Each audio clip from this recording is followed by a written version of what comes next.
मैं भूत, वर्तमान और भविष्य के सभी प्राणियों को जानता हूँ, किंतु वास्तविकता में कोई मुझे नहीं जानता।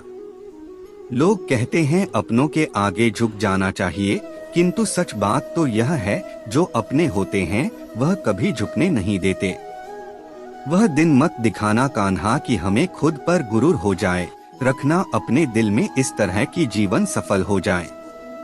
वह जो सभी इच्छाएं त्याग देता है, मैं और मेरा की लालसा तथा भावना से मुक्त हो जाता है, उसे शांति प्राप्त होती है।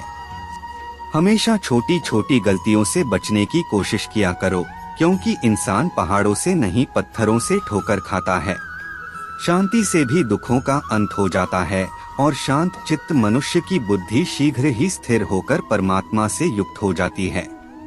अपनी पीड़ा के लिए संसार को दोष मत दो, अपने मन को समझाओ, तुम्हारे मन का परिवर्तन ही तुम्हारे दुखों का अंत है। श्री कृष्ण कहते हैं, एक बार माफ करके अच्छे बन जाओ, पर दोबारा उसी इंसान पर भरोसा करके बेवकूफ कभी न बनो।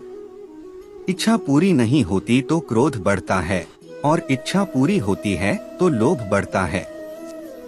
इसलिए जीवन की हर स्थिति में धैर्य बनाए रखना। अगर तुम अपना कल्याण चाहते हो तो सभी उपदेशों, सभी धर्मों को छोड़कर मेरी शरण में आ जाओ, मैं तुम्हें मुक्ति प्रदान करूंगा। जो हुआ अच्छा हुआ, जो होगा अच्छा होगा। स्वयं को मुझ पर छोड़ दो, अपने कर्म पर ध्यान दो, कर्म ऐसा जो स्वार्थरहित पाप रहित हो।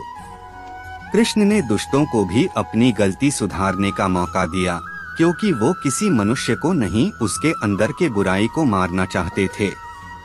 संदेह की स्याही से संबंध के पृष्ठ पर कभी शुभ अंकित नहीं होता, इसलिए अपने मन के विचार और संबंधों का आधार दोनों ही शुभ रखें।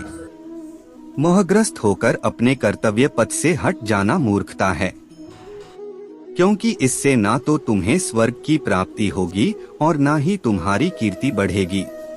मनुष्य अपने विश्वास से निर्मित होता है, जैसा वो विश्वास करता है वैसा वो बन जाता है। परिवर्तन इस संसार का नियम है। कल जो किसी और का था, आज वो तुम्हारा है एवं कल वो किसी और का होगा। नर्क के 3 द्वार हैं, वासना, क्रोध और लालच। आत्मा पुराने शरीर को ठीक उसी तरह छोड़ देती है, जैसे कि मनुष्य अपने पुराने कपड़ों को उतारकर नए कपड़े धारण कर लेता है। जो मन को नियंत्रित नहीं करते, उनके लिए वह शत्रु के समान कार्य करता है।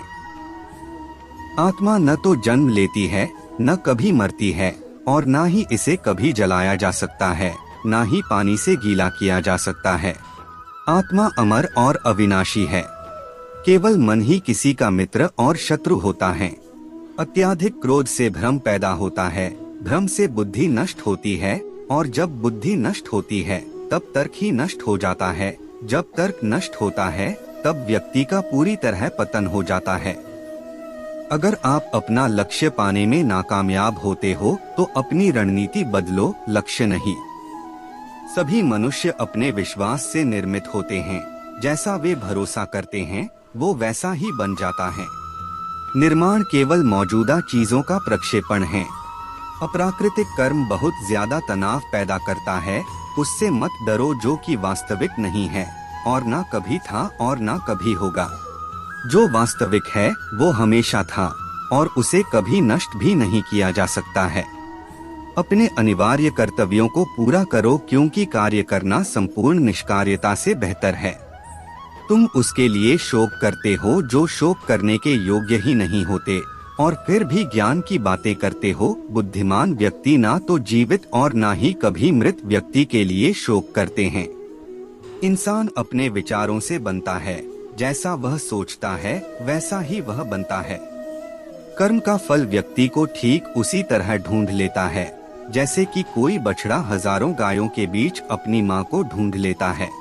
मनुष्य अपने विश्वास से निर्मित होता है, जैसा वो विश्वास करता है वैसा वो बन जाता है। मन की गतिविधियों, होश, श्वास और भावनाओं के माध्यम से भगवान की शक्ति सदा तुम्हारे साथ है और लगातार तुम्हें बस एक साधन की तरह प्रयोग कर सके सभी कार्य कर रही है। मन अशांत है और उसे नियंत्रित करना कठिन है, लेकिन अभ्यास से इसे वश में किया जा सकता है। जो भी मनुष्य अपने जीवन के आध्यात्मिक ज्ञान के चरणों के लिए दृढ़ संकल्पों में स्थिर हैं, वह सामान्य रूप से कठोर संकटों को भी आसानी से सहन कर सकते हैं और निश्चित तौर पर ऐसे व्यक्ति खुशियां और मुक्ति पाने के पात्र होते हैं। अपना पराया, छोटा बड़ा, मेरा तेरा, ये सब अपने मन से मिटा दो और फिर सब तुम्हारा है और तुम सबके हो। अर्जुन, केवल भाग्यशाली योद्धा ही ऐसा युद्ध लड़ने का अवसर पाते हैं जो स्वर्ग के द्वार के समान है।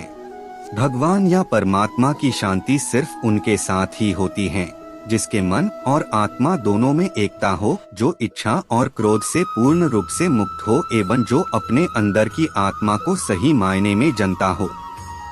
आनंद बस मन की एक स्थिति है जिसका बाहरी दुनिया से कोई नाता नहीं है। जो कोई भी जिस किसी भी देवता की पूजा विश्वास के साथ करने की इच्छा रखता है, मैं उसका विश्वास उसी देवता में दृढ़ कर देता हूँ। सदैव संदेह करने वाले व्यक्ति के लिए प्रसन्नता ना इस लोक में है ना ही कहीं और। कोई भी उपहार भेंट तभी अच्छी और पवित्र लगती है जब वह पूरी तरह दिल से किसी सही व्यक्ति को सही समय और सही जगह पर दिया जाए और जब उपहार देने वाला व्यक्ति उस उपहार के बदले में कुछ पाने का इच्छा बिल्कुल भी न करता हो।